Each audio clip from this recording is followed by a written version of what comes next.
विधिमंडळातील माझे सहकारी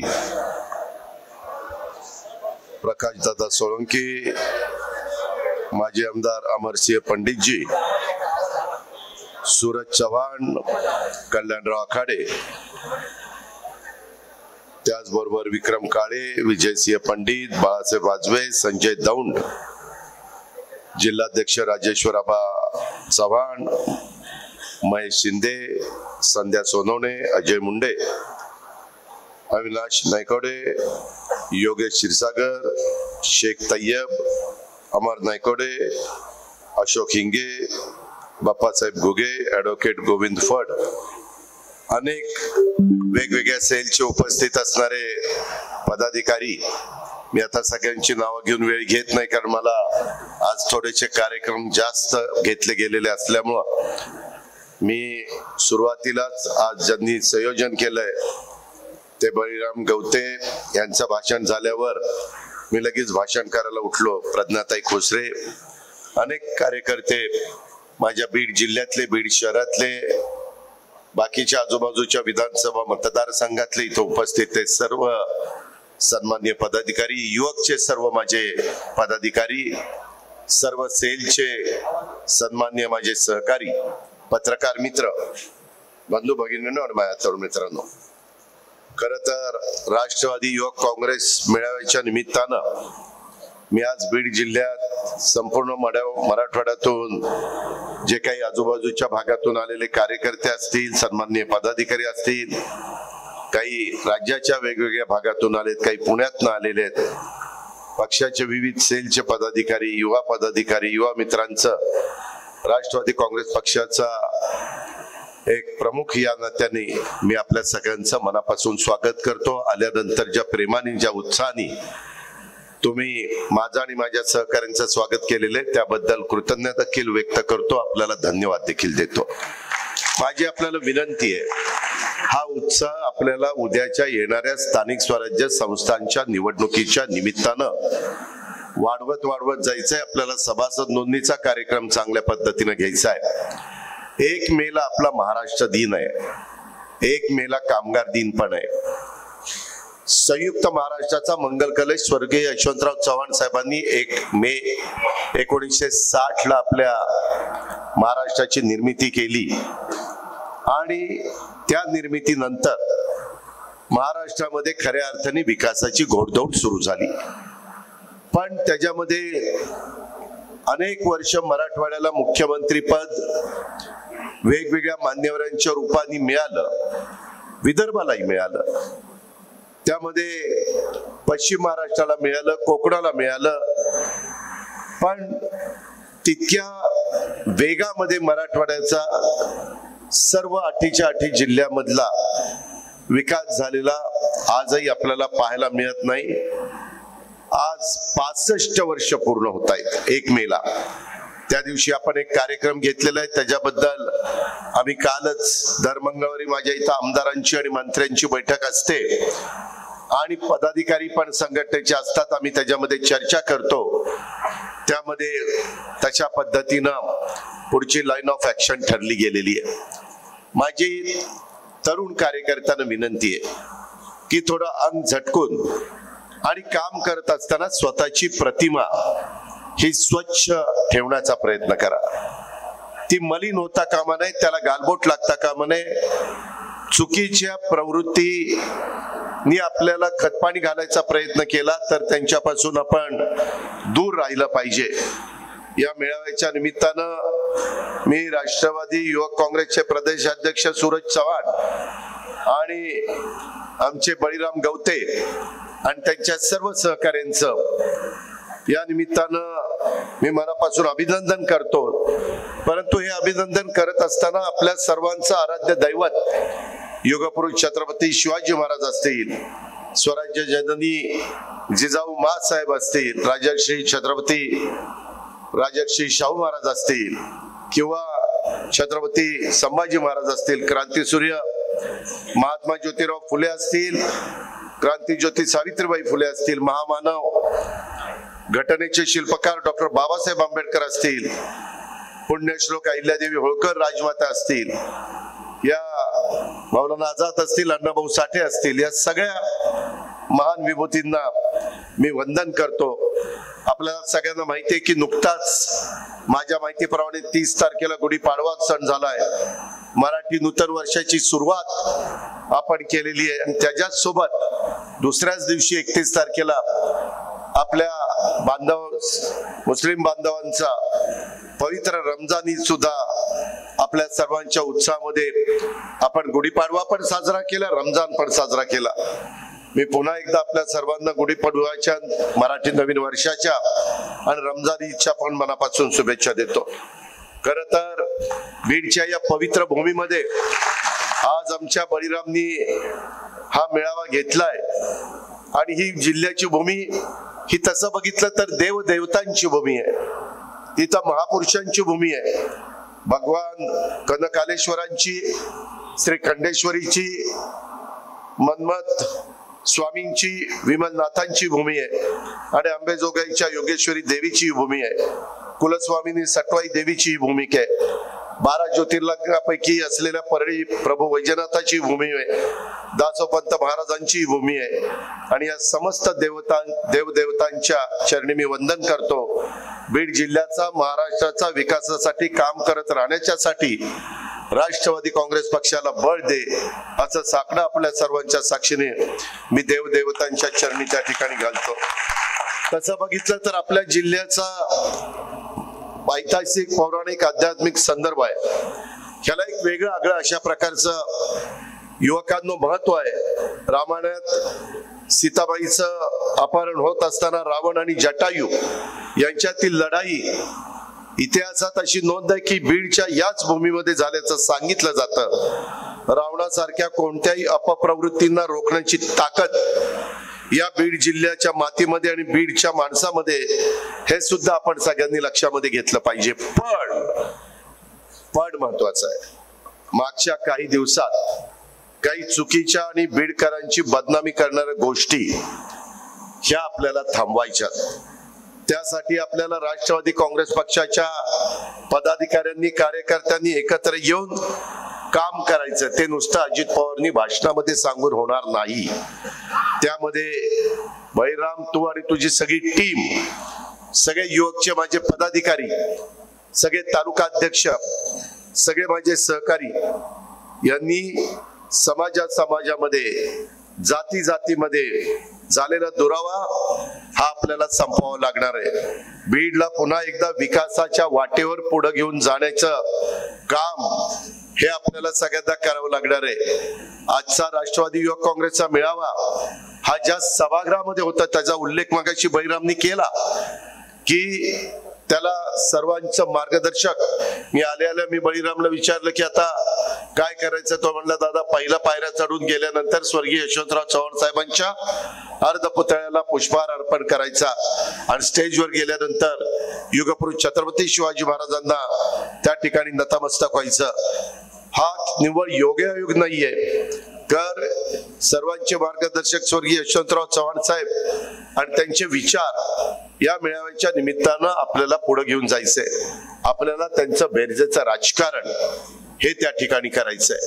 पण बेरजेचं राजकारण करत असताना मला राजेश्वरला सांगायचंय, माझ्या माजी आमदारांना सांगायचंय, प्रमुख मान्यवरांना सांगायचंय, बळीरामला सांगायचंय, सगळ्या सेलच्या प्रमुखांना सांगायचंय, बाबांनो पक्षामध्ये कार्यकर्त्यांना घेत असताना त्यांचं थोडं रेकॉर्ड, मी काल रात्री एसपी ला फोन करून रेकॉर्ड वेगवेगळ्या मान्यवरांचं मागितलं. त्यामध्ये आपण ज्यावेळेस लोकांना सांगतो असं वागलं पाहिजे, त्यावेळेस आपल्या अवतीभवती देखील चुकीच्या प्रवृत्तीची लोक असता कामा नये. आणि ती खबरदारी एक मला झेड कॅटेगरी असल्यामुळे पोलिसांचं पण आहे, पण आपल्या कार्यकर्त्यांचं पण आहे, प्रमुख देखील मान्यवरांचं आहे. उगीच एखादी गोष्ट लाईटली घेतली तर त्याची जबरदस्त किंमत ही त्या पक्षालाही मोजावी लागते, त्या नेतृत्वाला पण मोजावी लागते. बाबांनो तसं अजिबात होऊन देऊ नका. त्यामध्ये मी सकाळी आलो तसं योगेशकडं चहा पाणी घेतला, त्याच्यानंतर मी पक्षाच्या कार्यालयामध्ये वेगवेगळी निवेदन स्वीकारली. मी माझ्या पद्धतीने, मला सुदैवाने तुमच्या सगळ्यांच्या मुळे, राष्ट्रवादी काँग्रेस पक्षामुळं, काँग्रेसमुळं, कारण मी सुरुवातीला काँग्रेसचा खासदार झालो आणि नंतर मग 99 पासून राष्ट्रवादीचा झालो, त्याच्यामुळं मला अनेक गोष्टीचा अनुभव आहे. थोडीशी माझ्या भागातल्या पश्चिम महाराष्ट्रातल्या लोकांची कामाची पद्धत आणि मराठवाड्यातली कामाची पद्धत ह्याच्यामध्ये तफावत आहे. त्याच्यामध्ये राजेश्वर आबा सांगत असतो, दादा नाही तिथं असं आहे, तिथं तसं आहे, आमच्या इथं असं असतं, आमच्या इथं तसं असतं. तसं काही नाही, आपण सवय लावू तसं ते घडतं. मी आज येताना माझ्याबरोबर काही सहकारी होते, त्याच्यात मी काही अधिकाऱ्यांना पण बरोबर आणलंय जे पूर्वी इथं काम करत होते. आपल्याला, मला या मेळाव्याच्या निमित्तानं बळीराम पहिलं सांगायचं म्हणजे, तरी मला सांगितलं दादा इथं मेळावा होणार म्हणून अक्षरशः खुर्च्या तुटलेल्या होत्या. काल आम्ही वेल्डिंग केलं तेव्हा हे तरुण कार्यकर्ते नीटपणे खुर्च्यावर बसले. इतकी दुरावस्था त्या ठिकाणी झालेली आहे. बाकीच्या काही गोष्टी करायच्या, मी त्याचं सर्वेक्षण करायला सांगतो आणि याला जो काही निधी लागेल तो निधी उपलब्ध करून देण्याची जबाबदारी पालकमंत्री म्हणून माझी स्वतःची राहील. त्याबद्दल आपण काही काळजी करू नका. आपल्याला बऱ्याच गोष्टी करायच्या. आज मी ज्यावेळेस आढावा घेणार आहे, मी पुढच्या ट्रिपला येईल त्यावेळेस कदाचित डीपीडीसी घेईल, कदाचित, किंवा त्याच्या पुढे घेईल. मला सुरुवातीलाच डीपीडीसीच्या निमित्तानं काम मला जी योग्य वाटतात ती मंजूर करायची, त्या विधानसभा मतदारसंघात करायची आणि ती लगेच त्याला प्रमा द्यायची, टीएस द्यायचा आणि पुढे कामं चालू ठेवायची. मला त्या कामाचा दर्जाही बघायचा आहे. मला इतकी निवेदन आज आलेली आहेत, मी लिहून घेतलंय. कुणाची सीओची आहेत, कुणाची कलेक्टरची आहेत, कुणाची शिक्षण अधिकाऱ्याची आहेत, वेगवेगळ्या, कुणाची पोलीस खात्याची आहेत, अशा अनेक प्रकारची संघटनेची आहेत. ती निवेदन देत असताना आम्हाला निधी द्या, आम्हाला 10 लाख रुपये द्या. मी ठरवलेलं आहे, मी कोणालाही 10 लाख रुपये देणार नाही. ज्याच्यातनं ई टेंडर निघेल असेच टेंडर 15 लाखाची मी त्या ठिकाणी काढणार आहे. कारण मला इथं दिलेला, यावेळेस मी पालकमंत्री झाल्यामुळे सगळ्या 36 जिल्ह्याला पैसे देण्याचं माझ्या हातात असतं. त्याच्यातून नेहमीपेक्षा इतरांच्या तुलनेमध्ये जी वाढ झाली त्यापेक्षा जास्तीची वाढ बीड जिल्ह्याला करण्याचा मी प्रयत्न केलेला आहे. तुम्ही काळजी करू नका. जेवढं काही मला, तुम्हालाही सगळ्यांना वाटेल की बाबा आजपर्यंत अनेकांनी हे जर नेतृत्व केलं, पण सुदैवाने अर्थ आणि नियोजन खात्याची जबाबदारी माझी असल्यामुळं युवकांनो त्याच्यातनं कसं मग बीडमध्ये काय करायचं, मगाशी बेरोजगारांचा प्रश्न बळीरामनी तुमच्या समोर मांडला आणि आज सगळीकडे प्रश्न आहे. त्याकरता राज्य सरकारने, केंद्र सरकारने काही पावलं उचलली. त्याकरता आपल्याला इथं विमानतळाची गरज आहे. आजपर्यंत दुर्दैवाने विमानतळ झालं नाही. शेवटी इथं यायचं म्हटलं तर एक तर लातूरला उतरावं लागतं, दुसरं नांदेडला उतरावं लागतं, किंवा तिसरं मी आत्ताच संभाजीनगर, छत्रपती संभाजीनगरला विमानतळावर उतरून इकडे आलो. विमानतळाची धावपट्टी तिथं असली तरी कुठल्याही गोष्टी अधिकाऱ्यांना, मंत्र्यांना, वरिष्ठ पदाधिकाऱ्यांना यायला जायला सोपं जातं. त्याबद्दल मी आज तो विषय घेतलेला आहे. आपली रेल्वे, बीडकरांनो, तुम्ही तुमच्या मनाला प्रश्न विचारा, किती वर्ष बीडच्या रेल्वेचं काम चाललेलं आहे? त्याला इतका विलंब लावायला कोण जबाबदार आहे? कोणीतरी नैतिक जबाबदारी घेतली पाहिजे. असं कोणीतरी येऊन जादूची कांडी फिरवल्यासारखी कामं होत नसतात. त्याला पाठपुरावा करावा लागतो. मी आता माझ्या एका अधिकाऱ्याची इथं नेमणूक केलेली आहे आणि मंत्रालयामध्ये एक सेक्रेटरी लेवलचा माणूस, त्याला सांगितलेलं की महत्वाची कामं, छोटी मोठी कामं तर लोकप्रतिनिधी करतील, परंतु जे पाण्याच्या संदर्भातले प्रश्न आहेत, जे विजेच्या संदर्भातले प्रश्न आहेत, आपल्या जिल्ह्यातनं गेलेले नॅशनल हायवेच्या संदर्भातले प्रश्न आहेत, शक्तीपीठाच्या संदर्भातला मराठवाडा विदर्भाचा प्रश्न आहे, त्याच्या संदर्भामध्ये रेल्वेचा प्रश्न आहे, विमानतळाचा प्रश्न आहे. मी आता इथं इन्क्युबेशन सेंटर, इनोव्हेशन सेंटर काढायचं माझ्या डोक्यात आहे. त्याच्यातून साधारण 200 कोटी रुपयाची गुंतवणूक आहे. किती? 200 कोटी रुपयाची. आणि त्याच्यात 165 कोटी रुपये मी टाटा ट्रस्ट कडनं आणणार आहे आणि साधारण 35 कोटी रुपये आपण राज्य सरकारकडनं कसे टाकायचे ते मी त्या ठिकाणी बघीन. ह्याच्यातून मुलं आणि मुली हे आपल्याला तयार करायचंय. नवीन प्रशिक्षण त्यांना द्यायचंय, ज्याच्यातून ते प्रशिक्षण दिल्यानंतर तुमच्या भागातल्या मुलांना मुलींना हाताला काम मिळेल.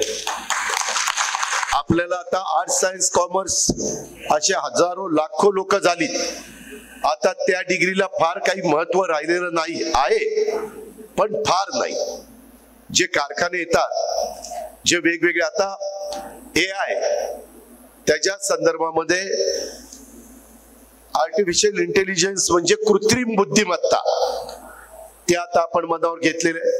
यंदा बजेटमध्ये आपण तरतूद केलेली. शेती करत असताना माझ्या शेतकऱ्यांनी AIचा वापर करून शेती केली पाहिजे.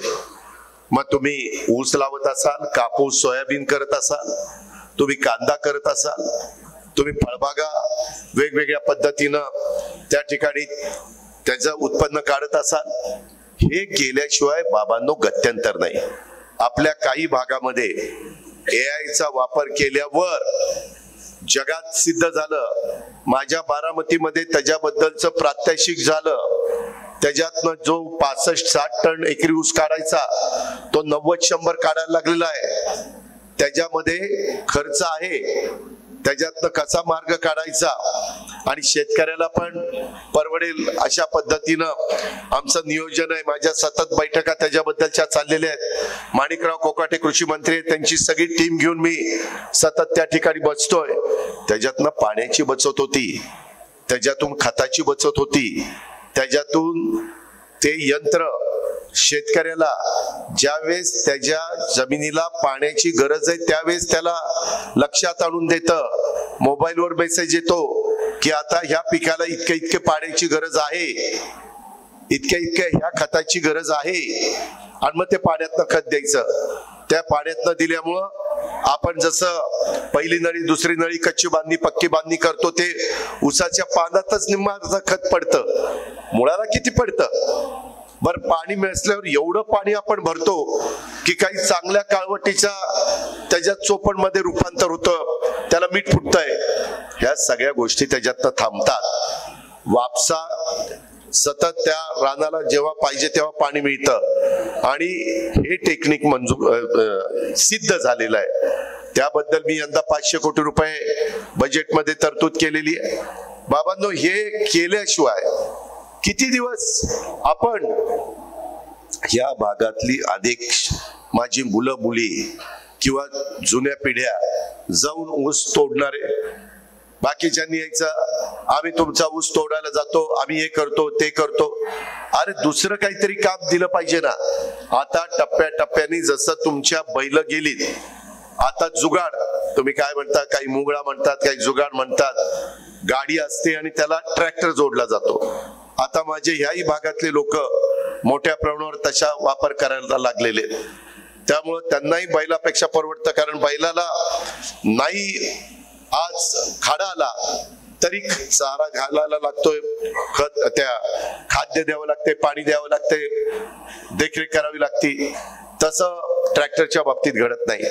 आता हळूहळू टप्प्याटप्प्यानी हार्वेस्टर पण तयार करण्यात आलेले आहे. मांजरा सहकारी साखर कारखाना, मला वाटतं विलासराव देशमुखांचं नाव दिलंय ना त्याला, त्या कारखाना 100% हार्वेस्टरनी ऊस तोडतो. तुमच्याच मराठवाड्यामध्ये आपल्या बीडला लागून जो लातूर जिल्हा आहे तिथं ही परिस्थिती आहे.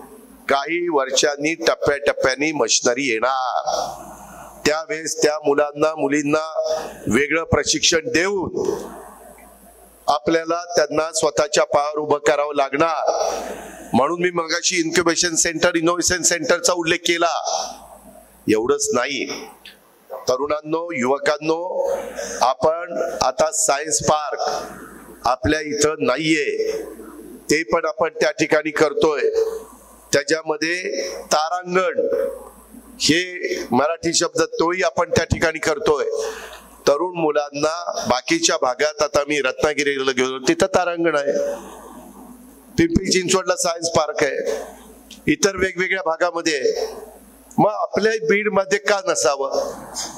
जिल्ह्याच्या ठिकाणी केलं जाणार. माझी नेते मंडळींना पण विनंती आहे, विमानतळ हे जिल्ह्याच्या जवळ पाहिजे. काही जणांचं म्हणणं की इथून बीड फक्त 1.5 तासावर आहे, कशाला पाहिजे? आज अजित पवार त्या संभाजीनगरला उतरला, छत्रपती संभाजीनगरला, आणि तिथून इकडे आला, त्याच्यात 1.5 तास वाया गेला. तोच जर मी लवकर आलो असतो तर 1.5 तास अजून मला इथल्या विकास कामाला देता आलं असतं. ही गोष्ट तुम्ही लक्षात घ्या. कधी कधी तुम्हाला वाटेल ह्याच्यात काय विशेष, उद्याच्याला काही उद्योगपतींना आपण गुंतवणूक करायला लावली तर त्यांनी पण विमानाने आलं. आता बहुतेक उद्योगपतींच्याकडे विमान आहेत. सकाळी आलं, त्यांनी त्यांचं काम केलं, संध्याकाळी परत त्यांना पुण्याला जायचं असेल, दिल्लीला जायचं असेल, मुंबईला जायचं असेल, जिथं जायचं असेल तिथं ते जातील. त्यांना ते फार आडवळणी जिल्ह्याचं ठिकाण वाटणार नाही. ह्या मूलभूत गरजा आहेत. हे आता काय ऐशारवी लोकांचं काम राहिलेलं नाहीये. आज लाखो करोडो लोक तुमच्या माझ्या देशातनं प्रवास करतात. आम्ही टप्प्याटप्प्यांनी नाईट लँडिंग, आत्ता परवा आम्ही बीडला नाही, शिर्डीला सुरू केलं. शिर्डीला काल मोठ्या प्रमाणावर साईबाबाचं दर्शन घ्यायला रात्री विमान आलं. भाविक आल्यानंतर तिथला पण व्यवसाय वाढतो, हॉटेलचा व्यवसाय वाढतो. प्रत्यक्ष वेगवेगळ्या पद्धतीनं अनेक गोष्टी त्या ठिकाणी आपल्याला बघायला मिळतात, आणि म्हणून तेही आपण त्या बाबतीमध्ये करतो. आपलं DRM रेल्वेचं सादरीकरण ते पण मी आजच्या मीटिंग मध्ये घेणार आहे. मी CO, त्याच्यानंतर पोलीस अधीक्षक यांचंही सादरीकरण घेणार आहे. त्याच्यामध्ये प्रकल्प संचालक, राष्ट्रीय महामार्ग, त्यांचंही सादरीकरण घेणार आहे. आणि स्वामी रामानंद तीर्थ ग्रामीण शासकीय वैद्यकीय महाविद्यालय अंबाजोगाई, इथं काही स्टाफ कमी आहे, तिथं काही इन्फ्रास्ट्रक्चर नाहीये, तिथं ज्या गोष्टी लागतात ते देण्याचा माझा स्वतःचा त्या ठिकाणी प्रयत्न राहणार आहे. मित्रांनो, मी नेहमी महाराष्ट्राला सांगतो, मी कामाचा माणूस आहे आणि त्याच्यामुळं मला काम करायला आवडतं. सकाळी लवकर उठून त्या ठिकाणी मीटिंग घ्यायला आवडतं, आढावा घ्यायला आवडतं, लोकांना भेटायला आवडतं, त्यांची निवेदन स्वीकारून ज्या निवेदनामध्ये तथ्य आहे, कुठेतरी माझ्या एका सहकार्यावर किंवा महिलावर किंवा पुरुषावर अन्याय होतो, तिथेही आम्ही लोकांनी लक्ष घातलं पाहिजे. पण एकमेकाला कमी लेखायचं, कुठेतरी कुणाची तरी कामं हाणून पाडायची, ह्या गोष्टी मात्र कुठेतरी बंद झाल्या पाहिजेत. बाबांनो, माझं आपल्याला स्पष्ट त्या ठिकाणी म्हणणं आहे की एकंदरीतच आपल्याला पुढे जायचं असेल तर आपल्याला बेरजेचं राजकारण करत करत सर्व धर्म समभाव, छत्रपती शिवाजी महाराजांनी हिंदवी स्वराज्याची स्थापना करत असताना जसं 18 पगड जाती 12 बलुतेदारांना घेऊन हिंदवी स्वराज्याची स्थापना केली, त्यात सगळे होते. हे काही जण सांगतात ना असं होतं तसं होतं, अजिबात नाही. महाराजांचा दारुगोळा सांभाळण्याच्या करता देखील अल्पसंख्याक समाजाचे सहकारी होते, सरदार होते. खूप उदाहरणं त्या ठिकाणी आहेत. आणि त्यामुळं पिढ्यानपिढ्या आपण वर्षानुवर्ष गुण्यागोविंदाने राहतो. परवा इथं एका ठिकाणी धार्मिक स्थळाच्या तिथं गिलेटिन उडवण्यात आलं. ही विकृती आहे. कशा करता हे वाद घालतात? याच्यात तुम्हाला नोकऱ्या पाहिजे का एकमेकाच्या मध्ये तेढ निर्माण करायची? यांनी काही होणार नाही. आता ज्या चौकशा चालल्या त्या पारदर्शकपणे चाललेल्या आहेत. वेगवेगळ्या पेपरला बातम्या येतात, त्या बातम्यात किती विश्वास ठेवायचा, काय ठेवायचं ते तुमचं तुम्ही ठरवा. त्यांना बातम्या देण्याचा अधिकार आहे, कारण ते चौथा स्तंभ आहे. आणि तुम्हालाही प्रत्येकाचे विचार ऐकण्याचा अधिकार आहे. पण ते करत असताना एकंदरीत समाजामध्ये एकोपा राहील, समाजामध्ये कुठेही अंतर पडणार नाही, ह्या पद्धतीनं तरी काम हे या निमित्तानं झालं पाहिजे.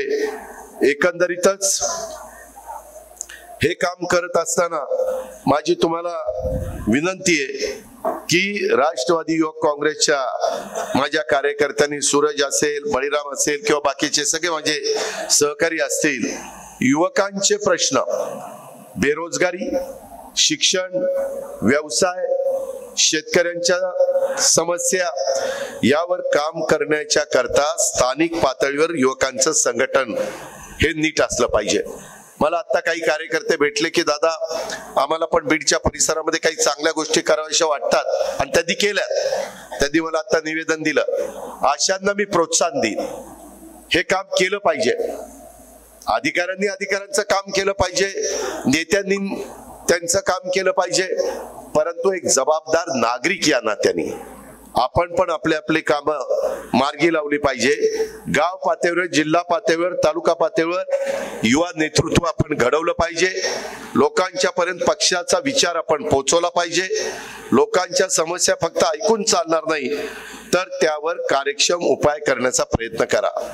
मी त्याबद्दल युवकांना, बळीरामला सांगेन की तुम्ही जे काही चर्चा कराल, तुम्हाला एखादी गोष्ट गंभीर वाटली नाही, पालकमंत्र्याच्या कानावर घालायला पाहिजे. त्यावेळेस मी आल्यानंतर मला त्याच्याबद्दलची निवेदन द्या. मी अधिकाऱ्यांनी घेऊन ते प्रश्न कसे मार्गी लावायचे ह्या प्रकारे आपण ते प्रश्न मार्गी लावू. त्याच्यामध्ये एकंदरीतच प्रचार, प्रसार आणि संघटन मजबूत करण्यासाठी डिजिटल प्लॅटफॉर्मचा पण वापर आपण केला पाहिजे, पण तो चांगल्या कामाकरता केला पाहिजे. काय वेळेस मी बघतो ते मीडियाचा वापर, सोशल मीडियाचा विशेषतः, त्याच्यातून एखादी व्यक्ती कुठल्या समाजाची असेल तर दुसऱ्या समाजाच्या माणसाने त्याच्या व्हॉट्सअपवरून त्याला काहीतरी शिवीगाळ करायची, काहीतरी चुकीचं बोलायचं, व्हॉट्सअप पाठवायचे. हे करू नका. मी आज देवेंद्र फडणवीस मुख्यमंत्री आहेत, एकनाथराव शिंदे उपमुख्यमंत्री आहेत, मी उपमुख्यमंत्री आहे. त्याच्यामुळं महायुतीच्या कार्यकर्त्यांनी आता आमचे नेते पदावर बसलेले आहेत, कोण आमचं काय करणार आहे असलं मनात आणू नका. त्यामध्ये आता टेक्नॉलॉजी एवढी पुढे गेली, तुम्ही जर एखादा व्हॉट्सअप कुणाला केला आणि नंतर तो डिलीट केला, तुम्हाला वाटेल मी डिलीट केला, आता काय कुणाला कळतंय. तुमचा फोन ताब्यात आल्यानंतर घेतल्यापासून जे व्हॉट्सअप डिलीट केले ते सगळं रेकॉर्ड येते, ते सगळे फोटो काय असतील ते येत आहे, सगळे मेसेजेस तिथे येतात. या प्रकारे सगळ्यांची आमच्या ग्रामीण भागात अंडी पिल्ल बाहेर निघतात. कृपा करून मी फार पोचलेला आहे, अशा प्रकारची भाषा मनामध्ये आणू नका. जर त्याच्यात तुम्ही अडकला तर अशांना सोडवायला मी पुढे येणार नाही. मी उलट पोलिसांना सांगेन ह्याला टायर मध्ये घ्या, ह्याला ठोकून काढा. हे असलं नाही चालणार. मी काहींना तर मकोका लावायला सांगितलेला आहे. मी दादागिरी अजिबात कुणाचीच खपून घेणार नाही. सत्ताधारी पक्षाच्या कार्यकर्त्यांची पण खपून घेणार नाही आणि विरोधी पक्षाची पण खपून घेणार नाही. ज्यांचा राजकारणाची अर्थार्थी संबंध नाहीये अशांची पण खपून घेणार नाही. ध्यानामध्ये घ्या. वेगवेगळी बाहेर निघताय, त्याची तपासली जातील, त्याच्यात तथ्य आहे का नाही हे पाहिलं जाईल. उगीच काही कुणाची बदनामी करण्याचा प्रयत्न केला गेला तर तोही खपून घेतला जाणार नाही. परंतु कुणी जर चुकीचंच वागत असेल आणि ते धागेदोरे लांब पर्यंत पोहोचत असतील तर तिथं पण पाठीशी घालण्याचं काम केलं जाणार नाही. प्रसार आणि प्रचार आणि संघटन मजबूत करत असताना पक्षासाठी निस्वार्थीपणे तुम्ही काम करा. पक्षाच्या धोरणांशी प्रामाणिकपणे राहा. सदस्य नोंदणीचा अभियान 1 मे महाराष्ट्र दिन राष्ट्रवादी काँग्रेस पक्षाच्याकडनं ते चाललेलं आहे आणि संयुक्त महाराष्ट्राचा 65 वर्ष पूर्ण होत असल्यामुळं आपण महाराष्ट्र महोत्सव पण साजरा त्या ठिकाणी करतोय. त्याचाही कार्यक्रम आपण केलेला आहे.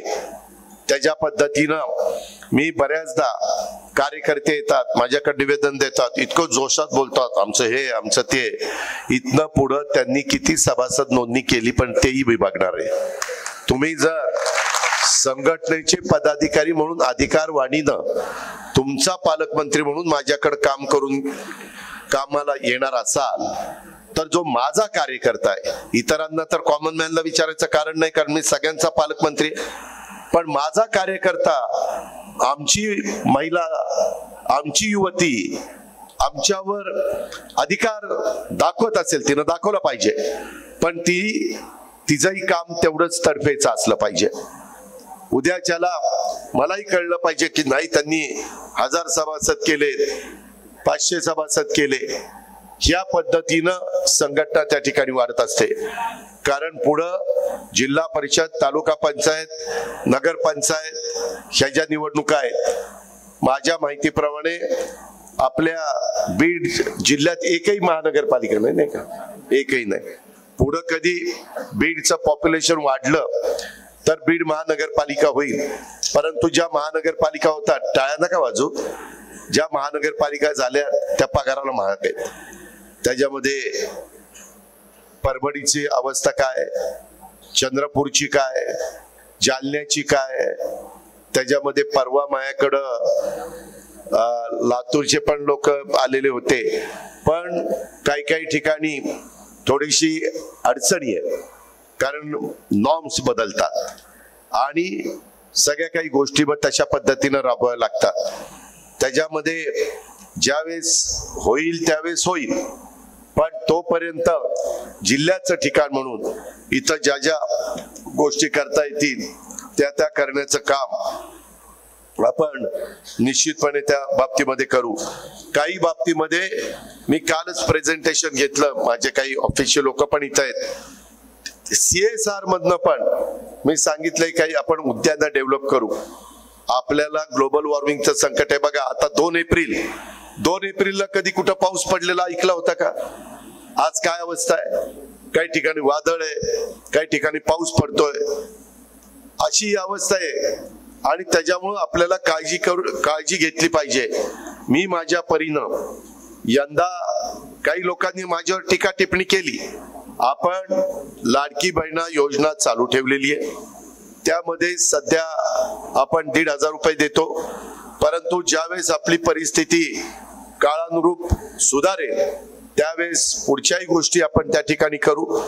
मी 31 तारखेच्या आत पीक कर्ज भरा सांगितलं, त्याच्यावर काहींनी टीका केली. जाहीरनाम्यामध्ये जरूर सांगितलेलं होतं, पण मी माझ्या एकाही भाषणात सांगितलं नव्हतं. भाषणं माझी काढून बघा, कारण मी त्याचा उल्लेख केला. सगळी सोंग करता येतात, पैशाचं सोंग करता येत नाही. विरोधक म्हणतात मग तुम्हाला घोषणा करताना आठवलं जाय का की काय करायचं काय नाही, अशी टीका होणार. पण शेवटी राज्याला आर्थिक शिस्त पण लागली पाहिजे, ते नियोजन पण बिघडता कामा नये.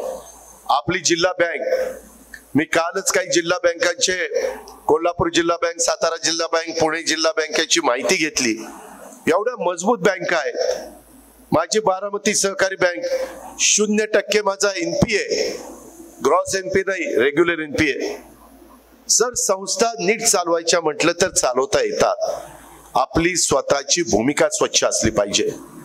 आज आम्ही काय त्या बुलढाणा जिल्हा बँकेला मदत केलेली आहे. आपल्याला काही जण मला म्हणाले की दादा आम्हाला चांगले अधिकारी त्या ठिकाणी द्या. इथं काही अधिकारी बदलावे लागणार आहेत, काही निगरगट्ट झालेले आहेत, काही त्यांना सोयीसुतक पडलेलं नाही. त्यांना असं वाटत असेल का अजित पवार पालकमंत्री म्हणून आज आला, आजचा दिवस जेवढं काही त्याचं बोलणं ऐकून घ्यायचं तेवढं घेऊ, परत उद्यापासून आपणच आपले. पण त्यांना मी हे सांगणार आहे, पण पुढच्या ट्रिपला आल्यावर मग तुमच्याकडे बघतोच कस काय. सांगितलेली कामं मी दमदाटी करत नाही. त्यांनी जनतेचं काम करण्याचं, प्रशासनाचं काम करण्याचं स्वीकारलेलं आहे. त्याकरता त्यांना पगार मिळतो, त्याकरता त्यांना वाढ मिळते, त्याकरता त्यांना 7वं वेतन मिळतंय, पुढे 8वंही वेतन मिळेल, त्याबद्दल दुमत नाही. पण त्यांनी पण त्यांची जबाबदारी पार पाडली पाहिजे. आता एक माजी नगराध्यक्ष मला येऊन भेटल्या का, विद्यमान नगराध्यक्ष, त्या म्हणल्या दादा आम्ही काम सांगितलं तर सरळ अधिकारी म्हणतात जा कुठं जायचं तिथं. असं उर्मट सारखं जे कोणी अधिकारी वागत असतील, रीतसर सांगितलेलं काम असताना चुकीचं काम सांगितलं तर मी चुकीच्या कामाचं समर्थन करणार नाही, परंतु रीतसर काम सांगितलं असताना अशी जर भाषा जर प्रशासनातल्या कुठल्या व्यक्तीने केली तर ती पण आम्ही खपून घेणार नाही. काही अधिकारी बरेच वर्षानुवर्षे इथंच बसलेत, इथल्या इथंच बदल्या.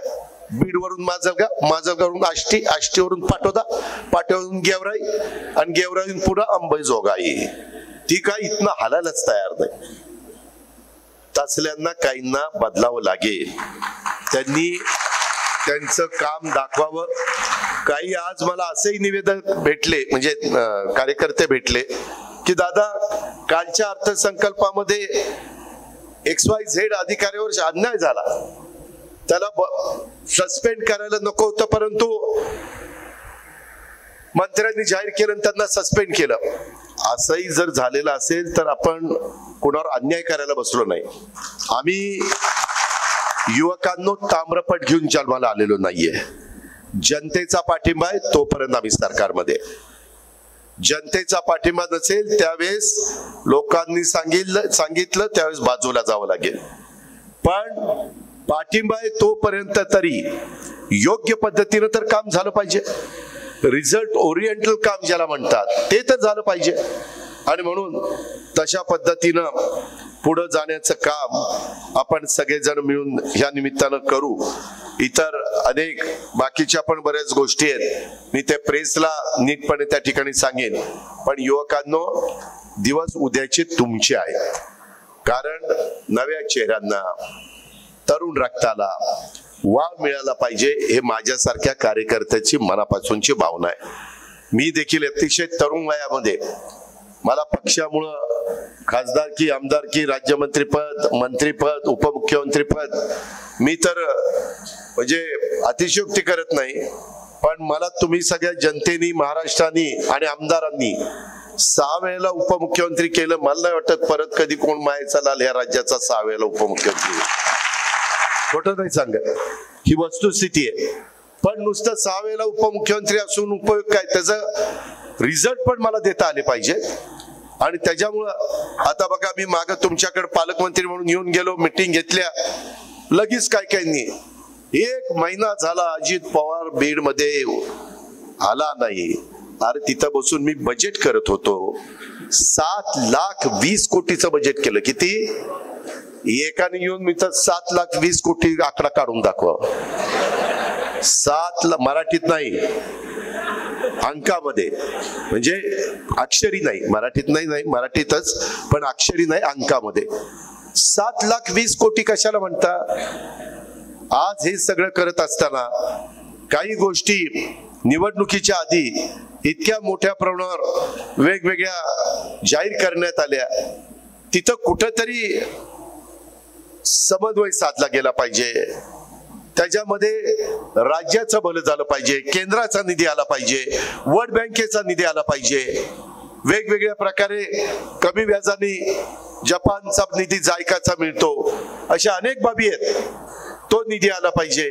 काल ज्योतिराजे शिंदे यांच्या बरोबर मुख्यमंत्री, आम्ही दोन्ही उपमुख्यमंत्री बसलो होतो. त्याच्या संदर्भामध्ये जे काही काम आहे ते संचार मंत्रालयाचं काम सगळीकडे कसं आपल्या महाराष्ट्राला चांगलं देता येईल, नितीन गडकरींच्या मदतीने राष्ट्रीय महामार्ग केंद्राचा कसा पैसा येईल. यंदा केंद्राने बजेटमध्ये 1.25 कोटी रुपये बिनव्याजी 50 वर्षाच्या परतफेडीनं द्यायचं ठरवलंय. किती? 1.25 कोटी देशाला आहे. पण त्याच्यामध्ये आमचा तिघांचा प्रयत्न, तिघ म्हणजे कोण? देवेंद्र, मी आणि एकनाथराव, की ते बिनव्याजी 50 वर्षाच्या परतफेडीनं, 50 वर्ष त्याला व्याज नाही, 1.25 कोटी, त्याच्यातले उद्या 15-20 हजार कोटी रुपये आपल्या राज्याला आणायला आम्ही यशस्वी झालो तर आपल्या राज्याचा फायदा नाही का? त्याच्या संदर्भामध्ये काही PPP मॉडेल असतात, त्याचा फायदा आपल्याला करून घ्यायचा नाही का? जर आपण शिल्कीमध्येच काम करायचं म्हटलं तर आपली हयात जाईल. लोकांना काम पण लवकर पाहिजे, रिझल्ट पण पाहिजे, आणि त्यामुळं आपलं असणारं स्थूल उत्पन्न त्या प्रमाणात आपल्याला कर्ज काढता येतं आणि त्या नियमामध्ये राहून जे काही कर्ज काढता येईल ते कर्ज काढून आम्ही आपलं उत्पन्न पण वाढवण्याचा प्रयत्न करतोय. याही गोष्टीचा विचार आपण सगळ्यांनी करा. इथं राखेच्या संदर्भात बोललं जातं, ते राख कलेक्ट करणारी गँग, वाळू गँग, भूखंडवाली गँग, सगळे गँगच आहे तिकडं. पण ते गँग आता स्वतःसारख्या सरळ करायचे त्यांना, त्याच्यामध्ये त्याला इलाज नाही. तुम्ही घाबरू नका, तुम्ही चुकूही नका, पण तुम्ही कोणाच्या दबावाला घाबरू नका. त्या संदर्भात आज पण आता बऱ्याच गोष्टी मी एक्साईजच्या सेक्रेटरीला पण आणलेलं आहे. काय काय करायचं ते येताना आमचं बोलणं झालं. मी इथं उतरलो 8 वाजता आणि मी योगेशजींच्या घरी गेलो आणि त्यांना सांगितलं की तुम्ही अधिकाऱ्यांच्या बरोबर बसून ही सगळी तयारी करा, म्हणजे मग मी मीटिंगला बसल्यावर माझाही वेळ वाचेल आणि आपले काम पण लवकर होतील. आणि मी एवढी व्यवस्थित यंत्रणा राबवतो, तुमचं तुम्हालाच कळेल की मागच्या तुलनेमध्ये कामाचा स्पीड वाढलेला आहे. पण रस्ता नुसता मंजूर करून बिल जो काढेल ना त्याला नाही मातीत घातला तर बोला, मग तो रस्ता दाखवावा लागेल. पहिले फोटो ते जे एक्झिक्युटिव्ह इंजिनियर असेल, डेप्युटी इंजिनियर असेल, तसले लाड अजिबात होणार नाही. जो पैसा आहे तो पैसा सत्कारणी लागला पाहिजे, पैसा हिशोब नीट लागला पाहिजे. मी पण 5 पैसे कोणाचा मिंदा राहणार नाही, पण जो पैसा दिला जाईल, आता उद्या इथंही पैसे जे काही तुझ्या खुर्च्या बिरच्या तुटल्या, कुठं बळीराम तुटला म्हणत होता, तेही चांगल्या पद्धतीने आपण करू. पण ते केल्यानंतर टिकवण्याचं काम तर तुमचं आहे ना. कमी येऊन बघू, तुटली कर खुर्ची, मी करून देईल ना, पण तुमचं तुम्ही स्वच्छ ठेवलं पाहिजे. नाही तर इथून 5 दिवशी कुठंतरी थुंकायचं, काहीतरी गुटखा खायचा, काहीतरी खायचं, आणि ते तसं नाही ना चालणार. तुम्हालाही चांगल्या सवयी लावून घेतल्या पाहिजे. कुठं बाहेर गेलं की काहीतरी मी तर मला शाल घातली ना, त्या ज्या शाली असतात ना आमच्या पंढरपूरला टाकतात तशा जरीच्या, त्याच्यातला कागद तसाच. हार आणला ना ते पिशवी असते तिथेच, मी पहिली ती पिशवी उचलतो. मी आता उचलायला सुरुवात केल्यावरती लाजगाजत नाही, दादा राहू द्या, दादा राहू द्या. मग तुला मी उचलेपर्यंत कळलं नाही का तुझी अक्कल कुठे घाण टाकली होती. नका ना आणू, शाली आणू नका, टोप्या घालू नका, मला त्याच्यामध्ये हार घालू नका. येऊन नुसता नमस्कार करा, तो मला प्रेमाचा वाटेल. पण भला मोठा हार, जेवढा मोठा हार तेवढी भीती वाटते. याला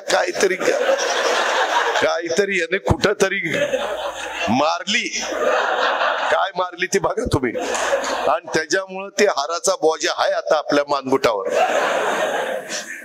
सुरती चिन्ह काही देऊ नका. कर्मधर्म संयोगाने, आई बापाच्या कृपेने, चुलत्याच्या कृपेने बरंच चांगलं चाललंय आमचं. काही देऊ नका, फक्त प्रेम द्या. माझा नमस्कार घ्या, तुमचा नमस्कार करा, पायाही पडू नका. मी जाहीरपणे सांगतो, आजचे पुढारी पाया पडण्याच्या लायकीचे नाही.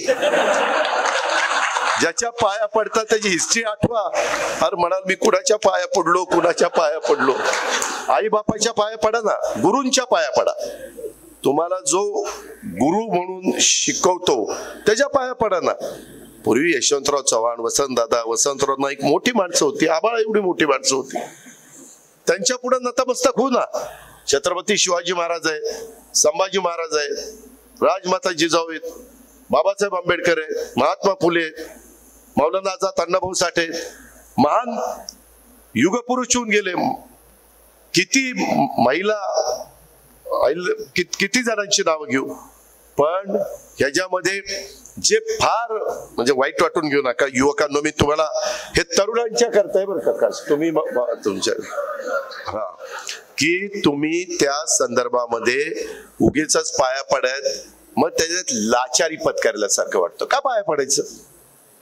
आपण असं नमस्कार करू ना. आपण पूर्वी काय म्हणायचो, राम राम किंवा नमस्कार म्हणायचो का नाही? सलाम वालेकुम, काय हरकत आहे?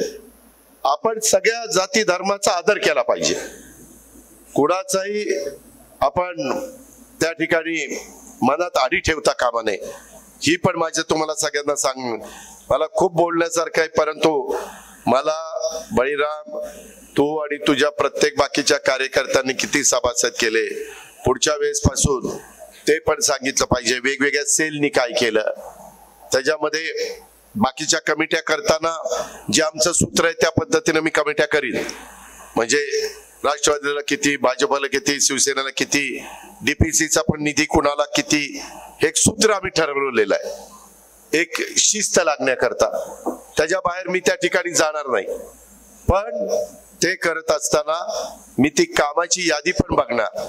मला निधी देण्याचा अधिकार जसा आहे तसं कुठल्या कामाकरता निधी संबंधित लोकप्रतिनिधी मागतायत ह्याची पण मी शहानिशा करणार आणि त्याला त्या ठिकाणी मान्यता देणार. अशा पद्धतीनं आपण काम करत त्या ठिकाणी राहू. अतिशय उत्तम पद्धतीनं आपण आता सूरज चव्हाणांचे पण दौरे चाललेले आहेत. वेगवेगळ्या रक्तदान शिबिर, समाजोपयोगी उपक्रम हे राष्ट्रवादी युवक काँग्रेसने राबवले पाहिजेत. त्याच्यामध्ये युवा जागर अभियान हे पण आपण त्या ठिकाणी युवकांच्या समोर वारंवार जाऊन अधोरेखित केलं पाहिजे. आणि दुसरं, जे प्रवक्ते असतात ना बोलणारे, त्यांनी फार तोलून मापून बोला बाबा. उगीच काहीतरी असं काहीतरी बोलून कुठल्या समाजाला राग येईल किंवा तो समाज आपल्या पक्षावर नाराज होईल असलंही वक्तव्य करण्याच्या भानगडीत पडू नका.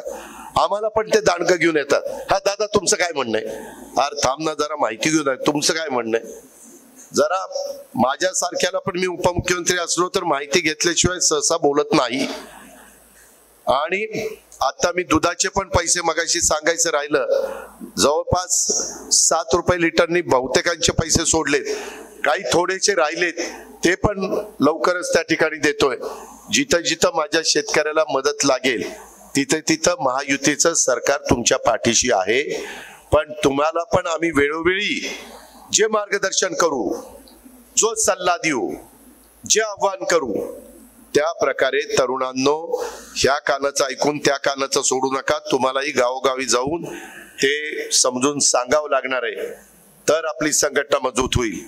तर तुम्हाला उद्या जिल्हा परिषद, तालुका पंचायत, नगरपालिका, नगरपंचायत ह्यामध्ये नेतृत्व करता येईल. ह्याच्यातनच नेतृत्व तयार होतं, हे पण आपण सगळ्यांनी लक्षात घ्या. आईच्या पोटात कोणीच शिकून येत नाही. जन्माला आल्यानंतरच एक एक दिवस आम्ही आज देखील जरी आमचं वय इतकं झालेलं असेल तरी देखील आम्ही रोज काही शिकण्याचा प्रयत्न करतोय. नवीन नवीन रोज शिकता येतं. मग मीच सर्व गुण संपन्न आहे असं पण समजण्याचं काही कारण नाही.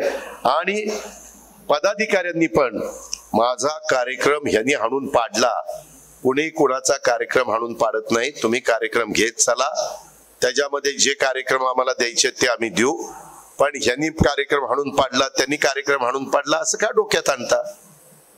चांगला विचार करा ना. साधू संतांनी काय सांगितलेलं आहे त्याचं जरा आचरण करा आणि निर्व्यसनी राहा. ते एक महत्वाचं आहे. नाहीतर काय मग ते खरं नाही. या पद्धतीनं बाबांनो आपण पुढे जाऊ. बळीराम, तुम्ही आणि तुमच्या सगळ्या सहकाऱ्यांनी चांगला कार्यक्रम त्या ठिकाणी आयोजित केलेला आहे. पाठपुरावा करत चला. मी सगळ्यांना सांगेल स्टेजवरच्या आणि तुम्हाला पण, ज्या प्रेसला मी गोष्टी सांगेल, माझ्या तर ऑफिसला मी पाठपुरावा करायला लावीनच, पण तुम्ही देखील वेगवेगळ्या प्रकारचे जे काही प्रश्न आहेत आणि काही बाबतीत माझ्याकडे अशा तक्रारी आलेल्या आहेत की दादा तिथं तुम्ही कामाचा दर्जा तपासा स्कॉड पाठवून. काही इतक्या बेकार कामं चाललेली आहेत ते मी स्कॉड पाठवून तपासणार. जो कॉन्ट्रॅक्टर असेल, भले तो अजित पवारच्या जवळचा असला तरी तो चुकीचं काम करत असेल तर त्याला आम्ही काळ्या यादीमध्ये टाकणार, ब्लॅक लिस्टला टाकणार. कारण हा पैसा मंजूर करून आणताना खूप त्रास होतो. हे साधं गणित नाहीये. आता तुम्हाला पशुसंवर्धन कॉलेज पण 550 कोटी रुपयाचे दिलेले आहे. 550 कोटी. तुम्ही आता मी पालकमंत्री झाल्यापासून मी ती लिस्टच बनवणार आहे काय काय म्हणजे बीड, कारण बीड जिल्ह्याच्या लोकांनी माझ्याकडनं खूप अपेक्षा व्यक्त केलेल्या आहे. मी पुढच्या वेळेस थोडं मुक्कामाच्या तयारीनं येईल आणि बीड मधली प्रतिष्ठित लोक, काही डॉक्टर असतील, काही इंजिनियर असतील, काही क्वालिफाईड लोक असतील, वेगवेगळ्या क्षेत्रातली मान्यवर, त्यांची एक मी बैठक घेणार आहे आणि त्यांना विचारणार आहे की तुमच्या आमच्याकडनं काय अपेक्षा आहे. कारण काही काही भाग इतका पुढे निघून गेलेला आहे आणि आपला इथला अजून कचराही निघत नाहीये, साफसफाई नीट होत नाहीये, इतका विरोधाभास आहे आणि त्याकरता ते दुरुस्त करायचं असेल तर मी एकट्याने किती लावून धरून चालणार नाही. त्याच्यात इथल्या लोकांची पण मानसिकता ह्याच्यामध्ये आम्हाला बदल करावा लागेल आणि त्यांनाही विश्वासात घ्यावं लागेल. त्यांनाही असं वाटतं का म्हणायला येतो काय सांगतो, पुढारपण करतो, निघून जातो. त्यांचंही काय त्यांचाही शहरा करता काही म्हणणं असेल ना, त्यांचाही वेगवेगळ्या मतदारसंघाकरता काही मनात त्यांचं विजन असू शकतं. तुम्ही युवक बसलेला आहे, तुमचंही काही असू शकतं आणि जे तुमचं योग्य असेल ते मी पण त्याचं स्वागत केलं पाहिजे. मी पण अधिकाऱ्यांना सांगितलं पाहिजे हे सांगतोय बरोबर आहे. मी त्यावेळेस सगळे अधिकारी ठेवले हजर, सगळे मी जिथं जातो तिथं कलेक्टर, एसपी, सीओ, वेगवेगळे PWD, इरिगेशन, हे सगळे अधिकारी तिथं हजर ठेवतो. का तर मग तिथल्या तिथं आपल्याला निर्णय घ्यायला सोपं जातं. ह्या पद्धतीनं मित्रांनो आपण पुढे जाऊ. आता अजून मला काही ठिकाणी जायचंय आणि वेळेमध्ये कार्यक्रम झाले तरच माझ्या पुढच्या मला वाटतं 2 वाजल्यापासून 5 वाजेपर्यंत का 1:30 वाजल्यापासून 5-5:30 पर्यंत मी मीटिंग घेतलेली आहे. आणि एक करा बाबांनो, एकदा निवेदन दिलं ना, निवेदन वाचून पहिलं द्या. त्याच्यात इतक्या चुका असतात, मग त्याला म्हणलं नाही असं का नाही दादा मी तशीच सही केली. अरे वाचून सही कर ना, तशीच सही कशी केली. आणि मोबाईल नंबर देत चाला. तुमचा मोबाईल नंबर असला तर त्या कामाचं काय झालं माझं ऑफिस तरी किंवा मी तरी सांगू शकतो, किंवा त्या कामात काही अडचण आली तर तुम्हाला फोन करू शकतो. अरे निवेदन दिलंय, काही तर गावाचं नाव नाही, तालुक्याचं नाव नाही, जिल्ह्याचं नाव नाही, आमका रस्ता ते करा. अरे पण इथलं काही फक्त बीडचं काम नाही, मुंबईत गेल्यावर सगळी कागद तिथं घेऊन बसावं लागतं. त्यामुळं नीटपणे अक्षर स्वच्छ काढा. नसेल चांगलं तर ज्याचं असेल त्याच्याकडनं लिहून घ्या, पण वाचता येईल असं लिहा. काय वेळेस मी आता पण एक महिला आली, तिला विचारलं काय, ती पण सांगणार नाही दादा मी न वाचताच दिलं तुम्हाला. असलं करू नका, 2दा वाचून द्या, परंतु वाचून दिलेलं जास्त चांगलं. मला तुम्हाला जाता जाता एवढंच सांगायचंय, यंदा आम्ही महत्वाचे कामं मराठवाड्याच्या संदर्भातली कोकणातील उल्हास आणि वैतरणा नद्यांच्या खोऱ्यातलं 54.70 TMC पाणी गोदावरी खोऱ्यात वळवण्याचा प्रकल्प आपण हाती घेतोय. काल गेवराईच्या आमच्या विजयसिंह पंडितनं 1 KTवरचं बॅरेज मध्ये रूपांतर, कुठे विजय बरोबर ना, तो हा एक प्रकल्प त्यांचा होता. आणि बीड आष्टी पाटोदा शिरूर तिथले 2 होते. आपण टप्प्याटप्प्याने ते करतोय. आता 3 प्रकल्पाला काल आम्ही मान्यता कॅबिनेटने दिलेली आहे, पण ती कामं मात्र चांगली झाली पाहिजे. त्याच्यानंतर त्या साधारण हे जे मी आता सांगितलं त्याच्यात 2,40,000 हेक्टर सिंचनाकरता पाणी उपलब्ध होणार आहे. प्रकल्पाचं सर्वेक्षणाचं आणि अन्वेषणाचं काम आपण सुरू केलंय. 2,40,000 म्हणजे 2.5 5 आणि 1 6 लाख एकर माझ्या मराठवाड्यामध्ये त्याच्यातनं ओलिताखाली येणार आहे. आणि 54 TMC पाणी म्हणजे ते साधारण 1 TMC पाणी म्हणजे 10,000 एकराला पुरतं. म्हणजे 50 एकराचं 5 लाख TMC आणि 54-55 साधारण 5 लाख एकर 6 लाख एकराचं हे पाणी आहे. गोदावरी खोरे पुनर्भरण मराठवाडा ग्रीड हे महत्वाकांक्षी प्रकल्प वित्तीय संस्थांच्या सहाय्याने राबवण्यात येणार. ह्याच्याकरता 37,000 कोटी रुपये आपण त्या ठिकाणी खर्च करतोय. न्यायालयाची स्थापना 18 नवीन न्यायालयाची स्थापना आपण त्याच्यामध्ये मराठवाड्यामध्ये करतोय. पशुवैद्यकीय महाविद्यालय परळी बीडला पशुवैद्यकीय महाविद्यालय आपण मंजूर केलं. हिंदू हृदय सम्राट बाळासाहेब ठाकरे समृद्धी महामार्ग हा आता जवळपास 100% पूर्ण झालाय. 76 किलोमीटरचा रस्ता लवकरच सुरू होईल. मार्गालगत ॲग्रो लॉजिस्टिक हब विकसित करणं, त्यात कोल्ड स्टोरेज, ग्रेडिंग, पॅकिंग आणि निर्यात हाताळणी केंद्राचा प्रमुख सुविधा आपण देणार आहोत. याच प्रामुख्याने विदर्भ आणि मराठवाड्याचा शेतकऱ्यांना फायदा होईल. अशा गोष्टी आपण करतोय.